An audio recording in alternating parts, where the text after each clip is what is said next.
In the second half of the 1960s, a specialized motorsports unit was established within Volkswagen. Initially, its activities focused on Formula V, utilizing components from popular Volkswagen models and organizing brand-specific trophies related to the Golf GTI and Scirocco.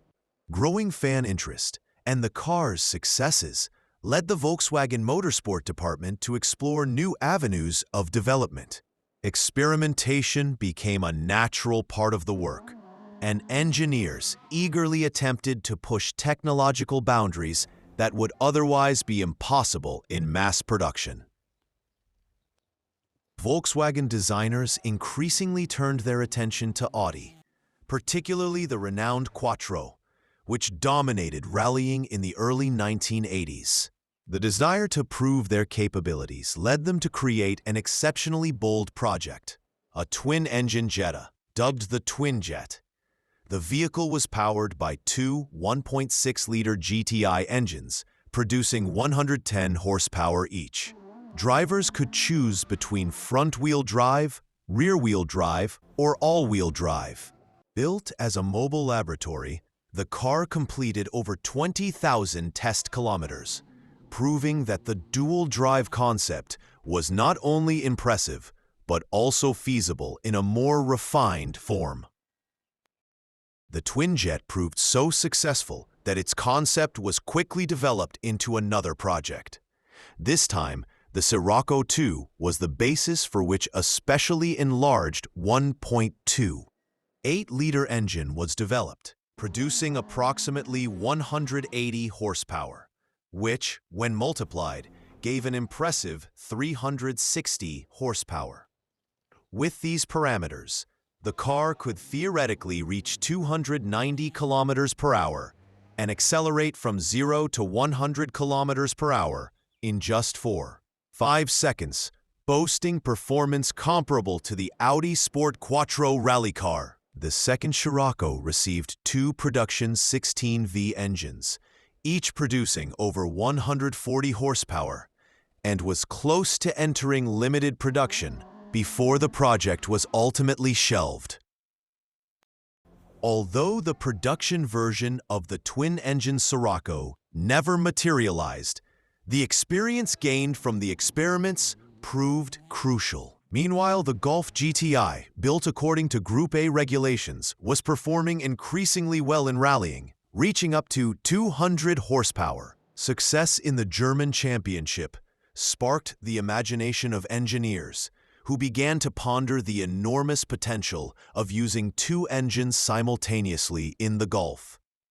However, rally regulations limited the possibilities of such a system, leaving the only option open to projects developed outside the regulations.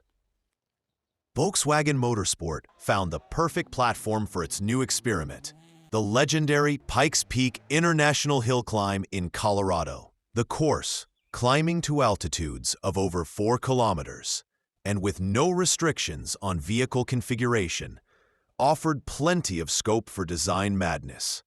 At the same time, it was an arena where Audi strengthened its position year after year. Volkswagen decided that this was the perfect venue to showcase, after years of observation, what its development department was truly capable of, and to build a machine capable of challenging its rivals with the 4 rings. Thus was born the first twin Golf in 1985. It was powered by two naturally aspirated 1.8-liter engines developed by Oettinger, each generating nearly 200 horsepower. A combined power output of 396 horsepower and 460 Newton-meters was sent to both axles, with airflow to the rear unit supplied by roof-mounted air vents. The car accelerated to 100 kilometers per hour in around 4.5 seconds and had a top speed of around 260 kilometers per hour. Behind the wheel was experienced works driver Joachim Kleint. Although the design was promising, the loss of power at high altitude played a key role, and Volkswagen had to settle for third place. Michel Mouton in an Audi won. The experience gained during the first attempt clearly indicated that naturally aspirated engines were at a disadvantage in the fight against thin air. Therefore, a second twin Golf was prepared for the 1986 season, this time equipped with two 1.3-liter turbocharged engines, borrowed from the Polo, KKK turbochargers, and a K-Jetronic injection system allowed for 508 horsepower and 520 newton-meters of torque. The car's weight dropped to 1,050 kilograms, which translated into phenomenal performance. Acceleration from 0 to 100 kilometers per hour in around 3.5 seconds, and a top speed approaching 310 kilometers per hour. Despite its enormous potential, Kleint finished fourth. Volkswagen wasn't about to give up. In 1987, a third, radical evolution of the twin Golf was developed, built as a fully fledged silhouette prototype. The design was based on a special chassis and shared almost exclusively with the production Golf in its body shape. The two 1.8-liter engines were mounted longitudinally and equipped with KKK turbochargers and a Digifan system. Combined power was around 6,050 horsepower, with torque reaching up to 580 newton-meters. Hewland Formula 2 gearboxes propelled the car to a top speed of around 185 kilometers per hour, precisely what was needed on the twisty Pikes Peak, where acceleration and agility were paramount. The chassis of the third twin Golf was designed for extreme loads. The installation of two longitudinal units required the creation of an exceptionally rigid subframe and the use of advanced cooling. The rear radiators received special ducts with integrated fans and automatically activated water sprayers. All body panels were made of lightweight materials and attached with quick-release fasteners to facilitate servicing. The curb weight was reduced to 1,015 kilograms, resulting in an excellent power-to-weight ratio despite the enormous power. The vehicle offered a choice of 2- or 4-wheel drive configurations, depending on the setup. In the 1987 season, Joachim Kleint took to the starting line of the Race to the Clouds for the third time. The competition was exceptionally strong. Audi entered more powerful prototypes.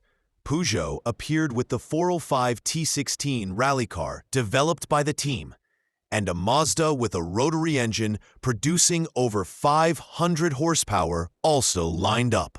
Despite this, the Volkswagen displayed the pace to realistically challenge for victory. Kleint's halfway point was the fastest of any competitor. Unfortunately, his suspension broke a few hundred meters from the finish line, forcing him to retire, losing his chance at the coveted victory. The failure of the third attempt spelled the end of the ambitious twin Golf program. Although each of the three prototypes was increasingly refined in terms of design, Volkswagen was unable to break the dominance of Audi, which had won 3 consecutive Pikes Peak victories at the time. The project was discontinued, and the team focused on other areas of motorsport. However, the twin-engine Golfs were not forgotten. For years, they were remembered as some of the most extravagant and technologically advanced designs in Volkswagen's history, boldly pushing the boundaries of the brand's technical capabilities. It wasn't until 2018 that Volkswagen finally settled the score with Pikes Peak, returning to the summit with the electric ID.R prototype, which set a historic course record. Meanwhile, the 2 surviving twin Golfs, the second and third examples, have been restored and are in the care of Volkswagen Classic. The final, most powerful evolution underwent a thorough restoration in 2018 and was then unveiled to the public again, a reminder of a time when Volkswagen's sports division experimented with solutions that even today impress with their audacity and technical imagination.